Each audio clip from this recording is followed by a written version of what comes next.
Welcome back. Today, we are going to learn one of the most important books ever written about money, business, trade, and success. The Wealth of Nations.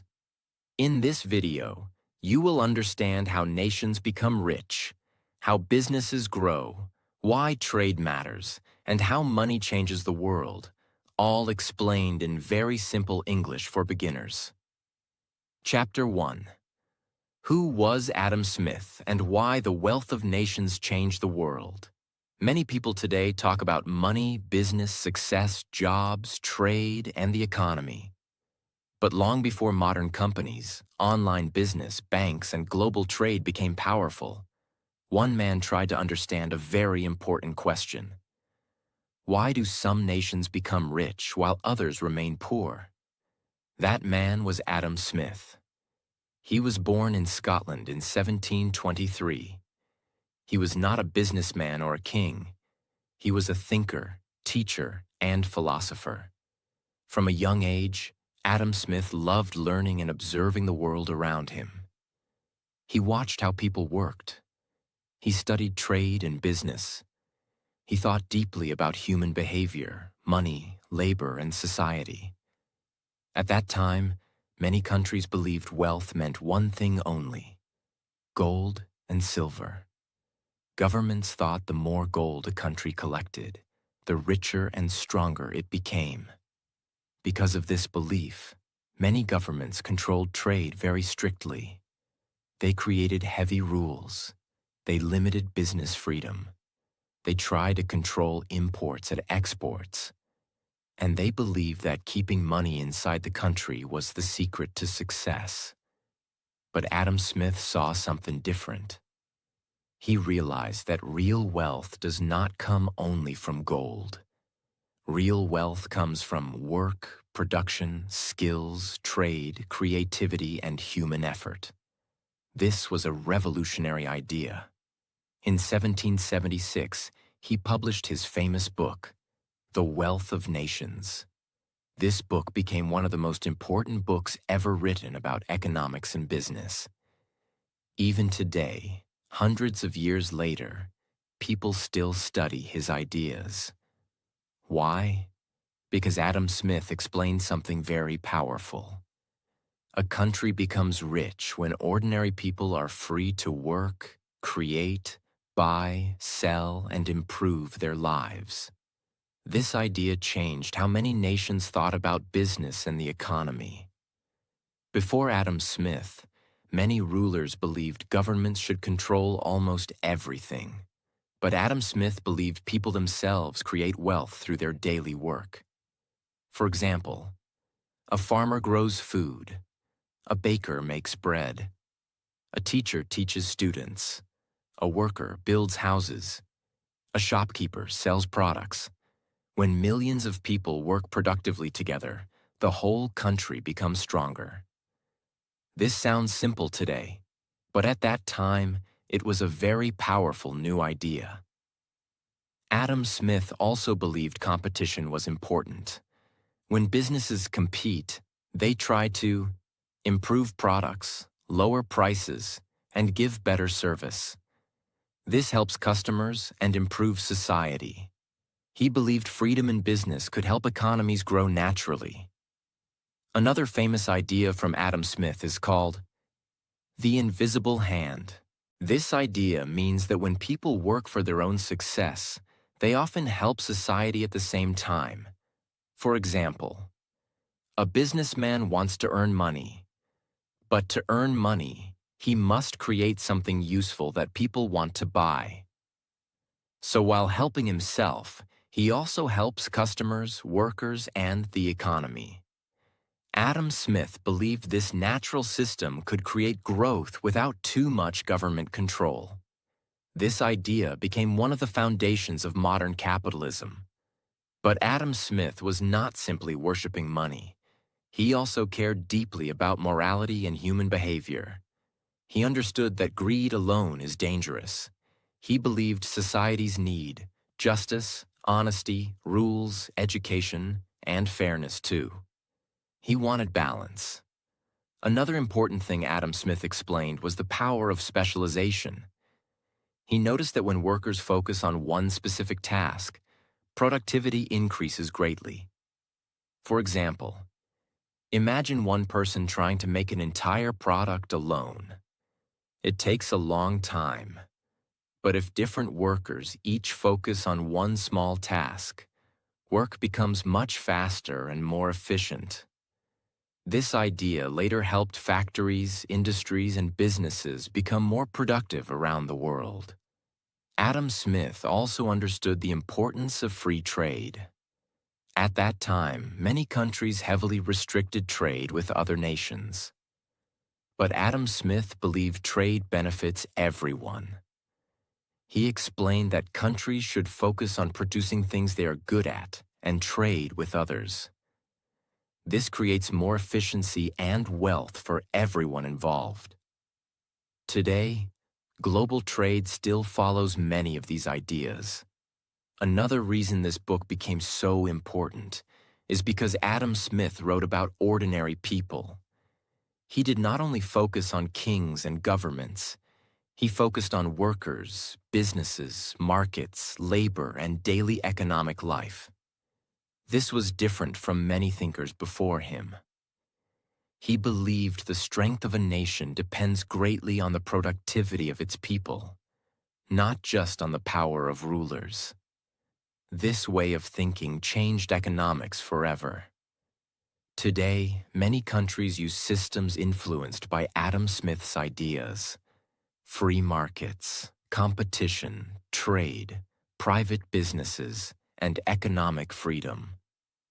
Of course, modern economies are much more complicated now. Some people agree strongly with Adam Smith's ideas. Others believe governments should play a bigger role. But almost everyone agrees that the wealth of nations change the world permanently. Another reason this book remains powerful is because its ideas still connect to daily life. Even today, we see business competition, global trade, entrepreneurship, prices changing through supply and demand, and people trying to improve their financial lives. All these things connect to ideas Adam Smith discussed hundreds of years ago.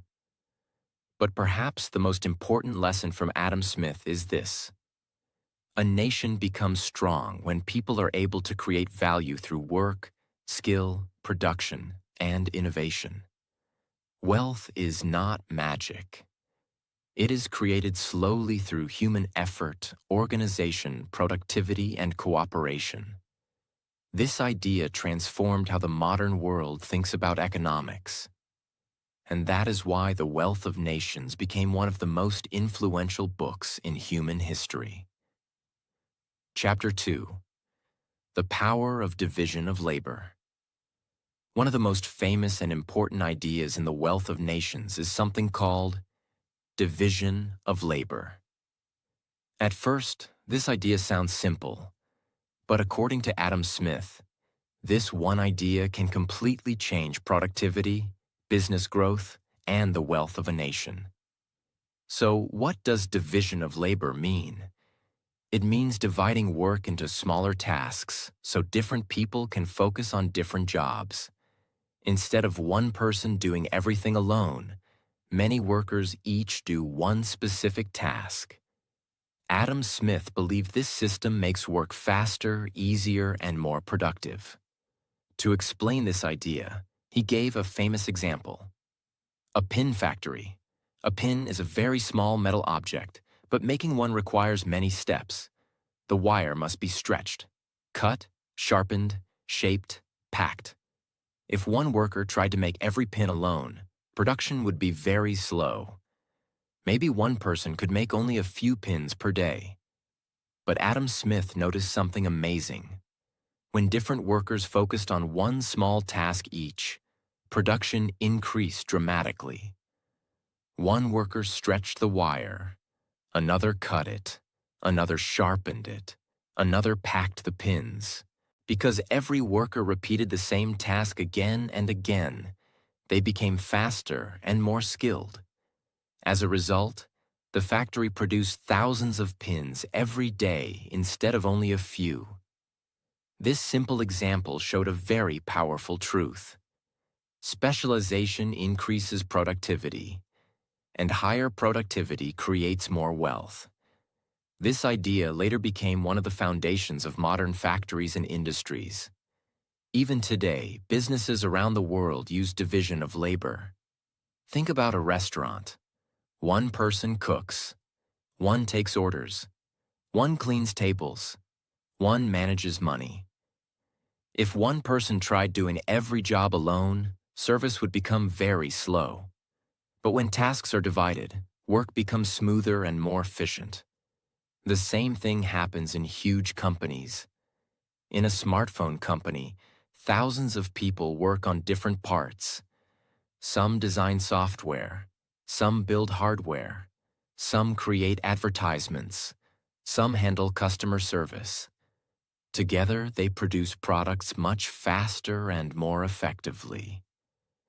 Adam Smith believed this system was one reason some countries became wealthier than others. Countries with productive workers and organized industries could create more goods and services, and more production creates economic growth. Another reason division of labor is powerful is because repetition improves skill. When workers repeat one task many times, they become experts at it. For example, imagine a person learning to cut wood. The first day may feel difficult, but after repeating the same task for months or years, speed and skill improve naturally. This happens in almost every profession. Practice creates mastery. Adam Smith understood this deeply. Another important benefit of division of labor is saving time. If workers constantly switch between many different tasks, productivity decreases.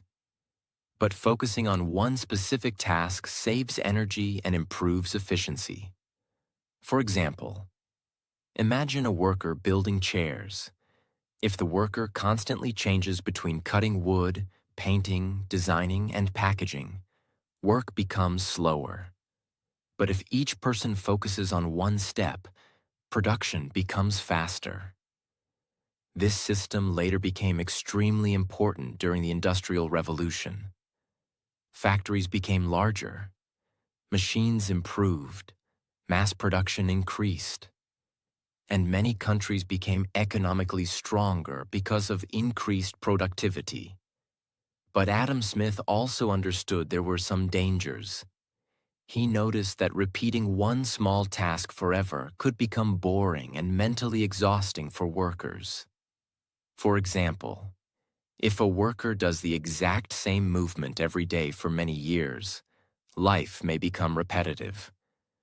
So while division of labor increases productivity, it can also reduce creativity in some jobs. This is still an important discussion today. Modern factories and companies still face this balance between efficiency and worker satisfaction. Another powerful lesson from Adam Smith's idea is this: teamwork creates greater results than isolated effort. One person alone can only do so much. But organized cooperation creates massive production. This is true not only in factories but in society itself. When people cooperate through trade, business, transportation, education, and communication, nations become stronger. Adam Smith believed human cooperation through specialization was one of the greatest engines of economic growth. Another important thing Adam Smith explained is that division of labor grows through markets. In small villages, people often do many different jobs because there are not enough customers. But in large cities with bigger markets, workers can specialize more. For example, in a small village, one person may fix shoes, bags, and clothes together. But in a large city, one worker may focus only on shoes because there are enough customers. This creates higher skill and better productivity. So larger markets create more specialization, and more specialization creates more wealth. This idea helped explain why trade and growing economies are connected. Another interesting thing is how division of labor affects daily life today. Almost everything we use comes from thousands of specialized workers around the world. Think about a simple smartphone. Different workers mine metals. Others create chips. Others design software. Others assemble parts. Others transport products.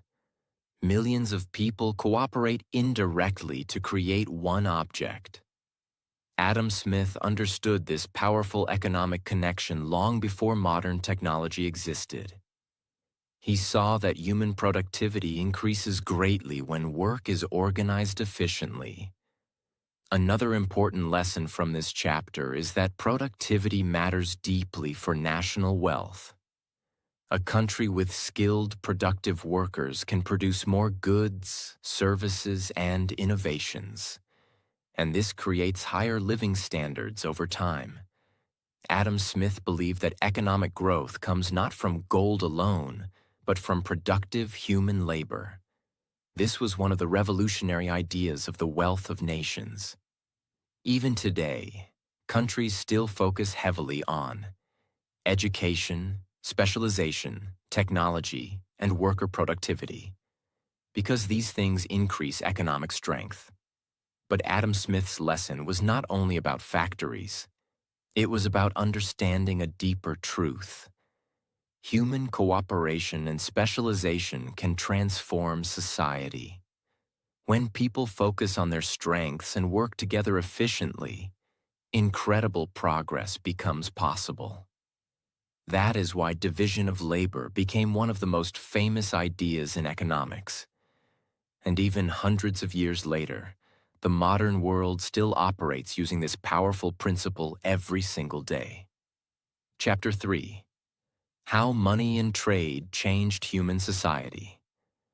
Long ago, before modern money existed, people exchanged goods directly with each other. This system is called barter. For example, a farmer with extra rice might trade with a fisherman who had extra fish. A person making clothes might exchange them for vegetables or tools. At first, this system sounds simple, but barter had many problems. Imagine you have bread and want shoes. You must find someone who needs bread and also has shoes. This was difficult. Sometimes people could not find the right trade partner. Sometimes goods lost value quickly. Food could rot. Animals could die. Products could break. Trade was slow and complicated. As societies grew larger, people needed a better system. That is where money changed everything. Money made trade easier, faster, and more organized. Instead of directly exchanging products, people could sell goods for money and then use that money to buy whatever they needed. This simple change transformed economies around the world. Money became a common tool that everyone trusted. A farmer could sell crops for money, then use the money to buy clothes, tools, or food. A worker could earn wages and spend them later. Trade became much smoother. This helped businesses grow. It also helped cities and markets expand. Before money, economies were smaller and slower. But with money, economic activity increased rapidly. Another important thing about money is that it stores value. Instead of carrying many products everywhere, people could save money safely for future use. This encouraged planning and investment. People could build businesses, hire workers, and grow industries. Trade between different regions also became easier. A merchant could travel to another city, buy products, and sell them somewhere else for profit. Over time, trade connected villages, cities, and entire nations. Roads improved. Ships traveled farther. Markets expanded. The world slowly became more connected through economic exchange.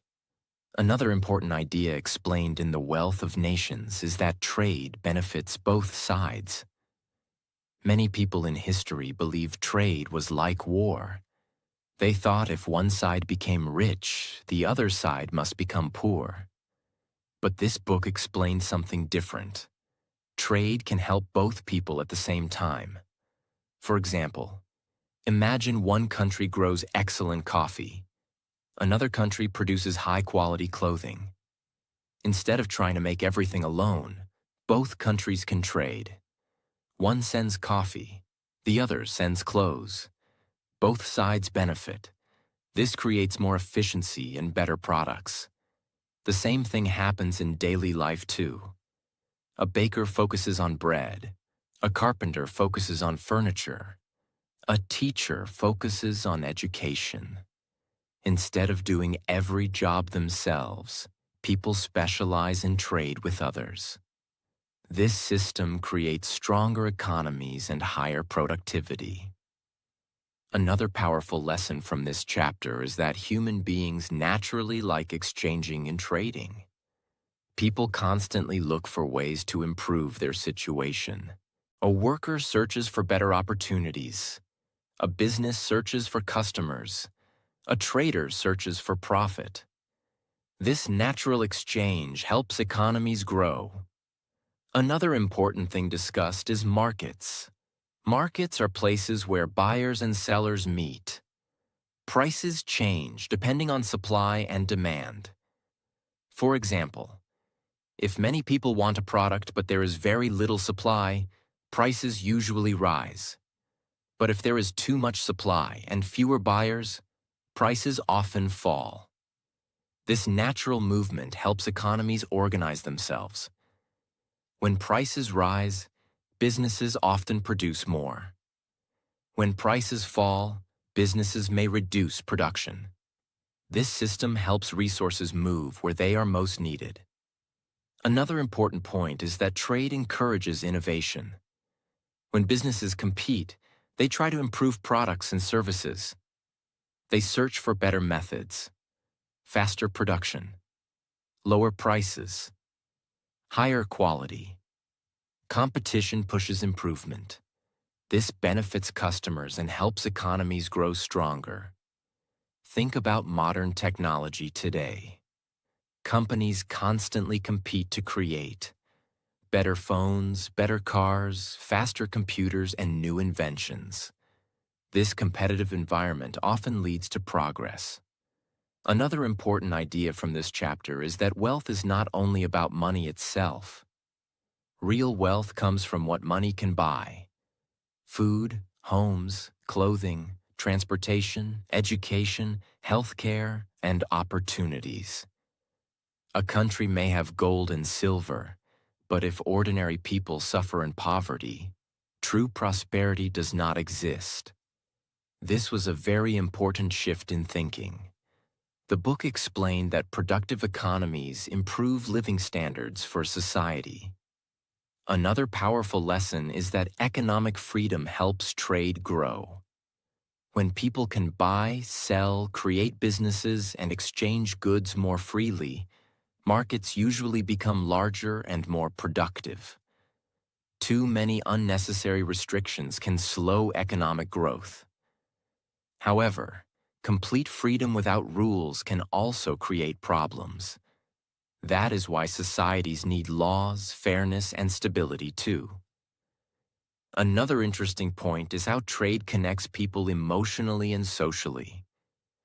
A product made in one country may be used by someone thousands of miles away. Workers, businesses, transport systems, and customers all become connected indirectly. Trade creates cooperation between strangers. This was one of the reasons economies expanded so rapidly over time. Another important thing discussed is the role of trust. Money only works when people trust it. Trade only works when agreements are respected.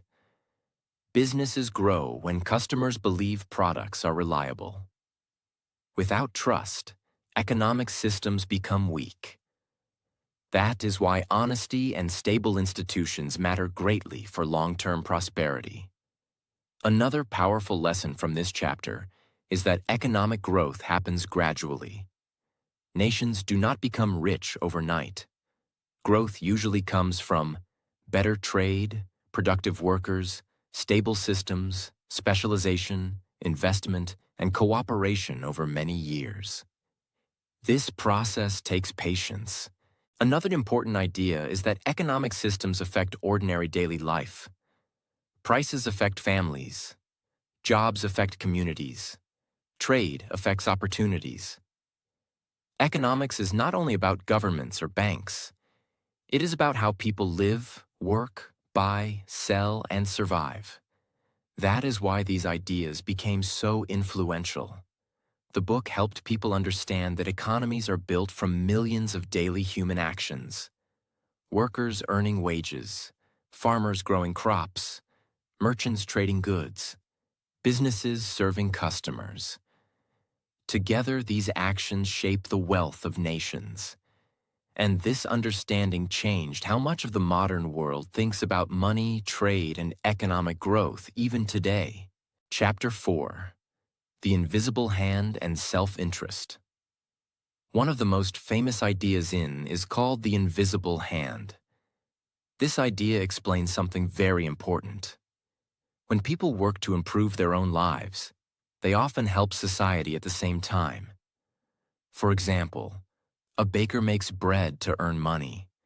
A farmer grows crops to support a family. A business owner wants profit. These people work mainly for personal success. But while helping themselves, they also help others by creating food, jobs, products, and services. This is the idea of the invisible hand. Another important lesson is competition. When businesses compete, they try to improve quality, lower prices, and give better service. Customers benefit because they get more choices and better products. Competition also encourages innovation. Companies search for better ideas, faster production, and new inventions. Another major point is that markets can organize many activities naturally. Prices change depending on supply and demand. If people want more of something, businesses usually produce more of it. If demand falls, production often decreases. This natural system helps economies adjust. However, the book does not say greed is always good. Societies still need laws, fairness, honesty, and justice. Without rules, powerful groups may exploit workers or destroy competition. The chapter teaches that healthy economies need both economic freedom and responsible systems. This idea became one of the foundations of modern capitalism and still influences economies around the world today. Chapter 5: Why Free Trade Helps Nations Grow. Another important idea is free trade. Long ago, many governments heavily controlled trade. They blocked foreign products and created high taxes because they believed wealth came mainly from keeping money inside the country. But this book explains something different. Trade can benefit both sides. Every country has different strengths. Some countries are better at farming. Some are better at technology or manufacturing. Instead of trying to produce everything alone, countries can focus on what they do best and trade with others. For example, one country may grow coffee very well. Another may build excellent cars. By trading, both countries benefit. Another important lesson is specialization. When countries focus on industries where they are strong, workers become more skilled and production improves. Trade also creates larger markets. Businesses can sell products to more people around the world. This creates more jobs, more investment, and more economic growth. Competition from international trade also helps improve quality and lower prices. Customers receive better products and more choices. Another important point is that trade connects countries together. Products, technology, ideas, and resources move across the world through trade. Even today, the global economy depends heavily on international exchange.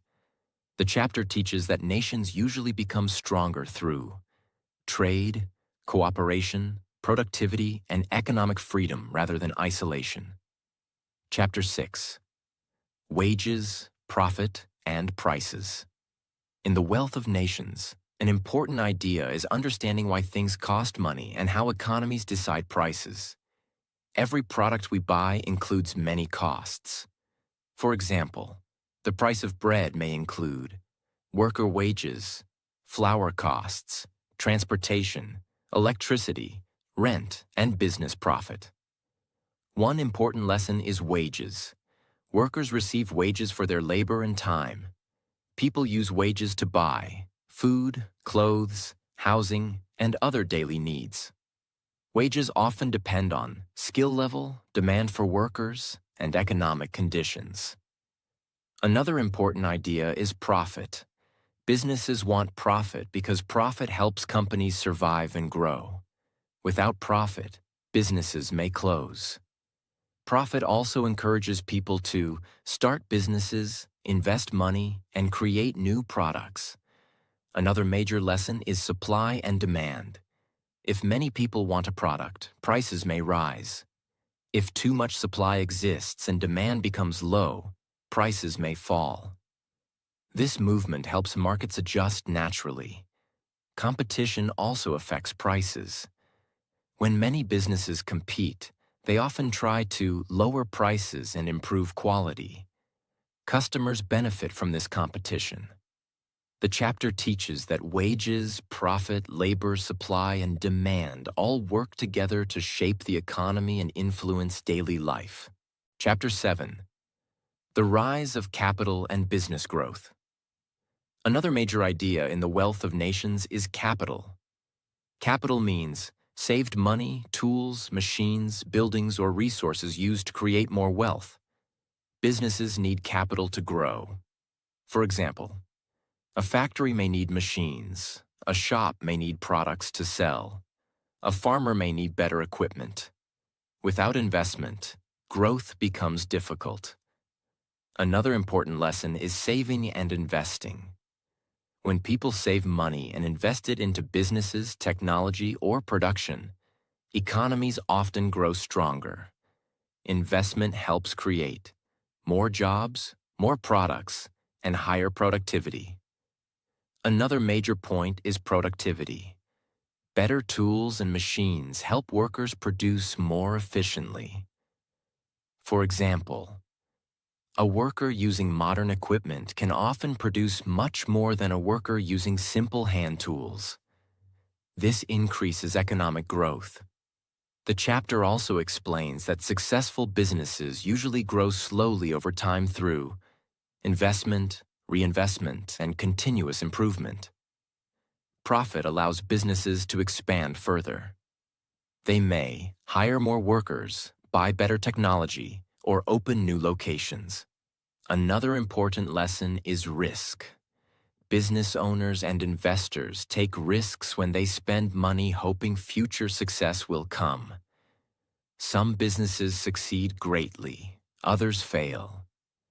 The chapter teaches that capital, investment, productivity, and long-term planning are very important for building strong economies and successful businesses. Chapter 8. Why Governments Matter in the Economy. Many people think the wealth of nations only supports business freedom and markets. But the book also explains something very important. Governments still play an important role in society. The book does not say governments should disappear completely.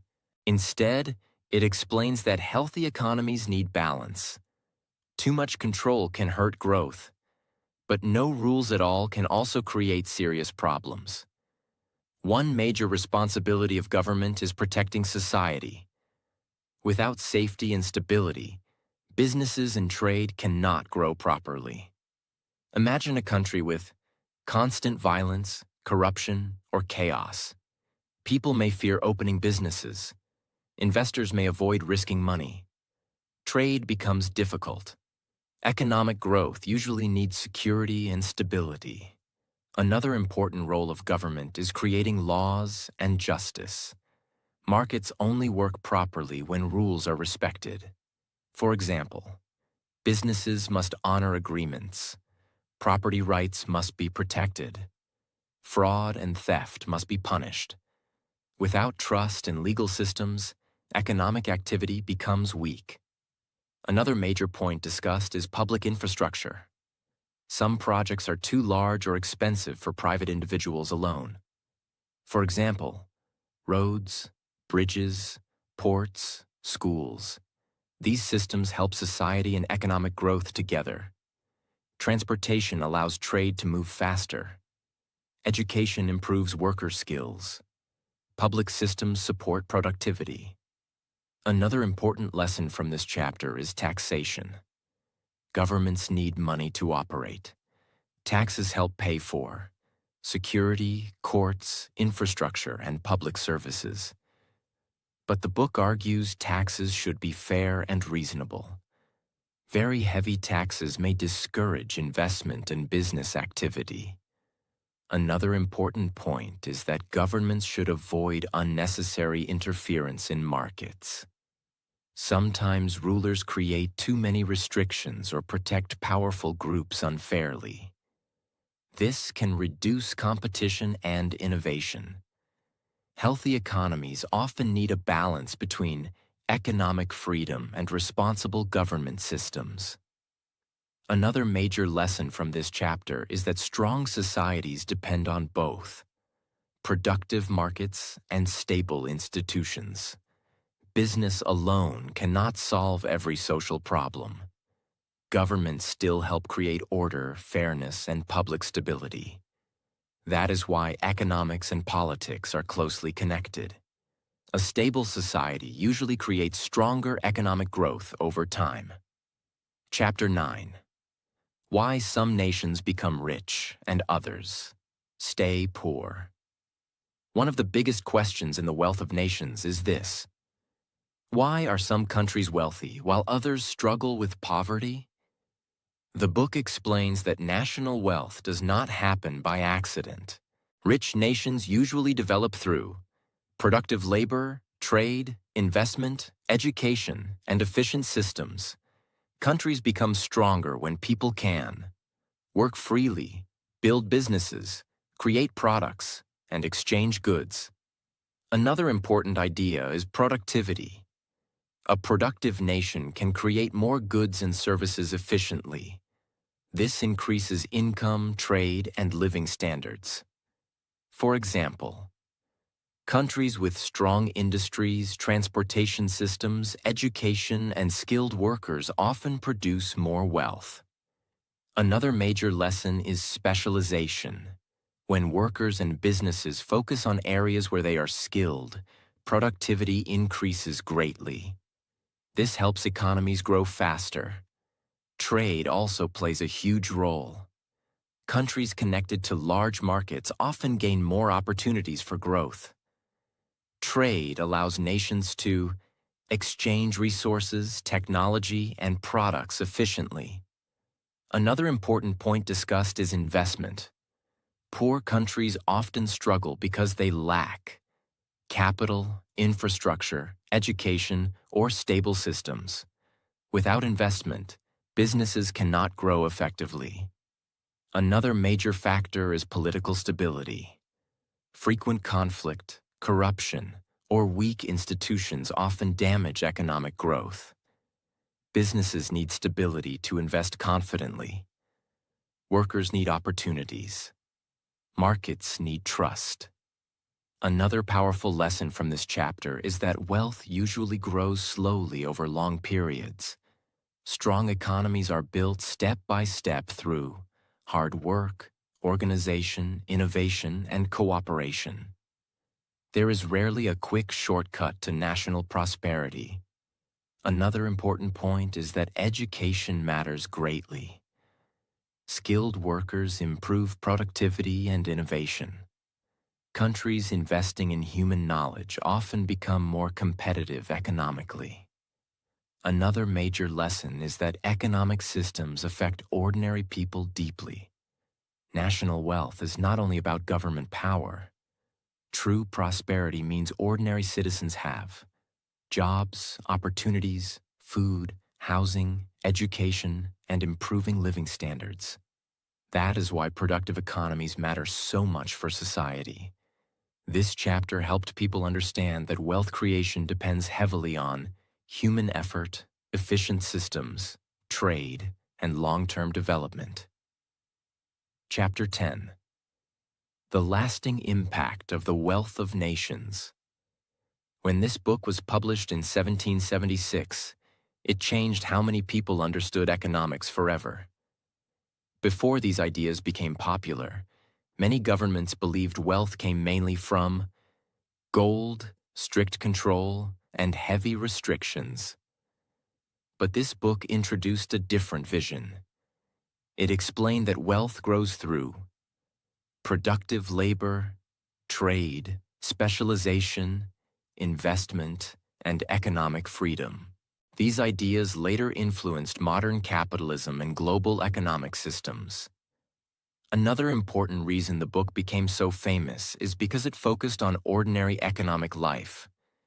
It discussed workers, businesses, markets, wages, trade, and production. The book explained that millions of daily human actions shape economies: farmers growing food, workers earning wages, businesses competing, customers buying products. Together, these activities create national wealth. Another powerful lesson from the book is the importance of productivity. Countries become stronger when people can produce efficiently, innovate, and cooperate through markets. Specialization and division of labor became central ideas in modern industry. Factories, companies, and global businesses still use these principles today. Another lasting impact is the idea of competition. Competition often pushes businesses to improve quality, lower prices, and create innovation. This became one of the foundations of modern market economies. The book also strongly influenced ideas about free trade. Today, international trade connects countries around the world through technology, transportation, manufacturing, food, and services. Modern globalization still reflects many ideas discussed in this book centuries ago. Another important impact is how economics became a serious field of study. Before this period, economics was less organized as an academic subject. This book helped create modern economic thinking. Universities, governments, businesses, and economists still study many of these ideas today. Another powerful lesson from the final chapter is balance. Economic freedom can create growth and innovation. But societies also need justice, stability, education, infrastructure, and fairness. Strong economies usually require both productive markets and responsible institutions. Another important point is that the book remains relevant because human behavior has not changed greatly. People still work for opportunity, compete for success, trade goods, invest money, and search for better lives. Modern technology changed the world dramatically, but many economic principles remain similar. Another major lesson from this book is that wealth creation depends heavily on human cooperation. Millions of strangers cooperate indirectly every day through markets, businesses, trade networks, transportation, and communication systems. This cooperation creates modern economies. Finally, one of the biggest messages of the wealth of nations is this: nations become stronger when people are productive, free to innovate, connected through trade, and supported by stable systems. Wealth is not magic. It is built slowly through work, organization, investment, productivity, and human effort over time. That is why this book became one of the most influential economic books in human history and continues shaping the modern world even today.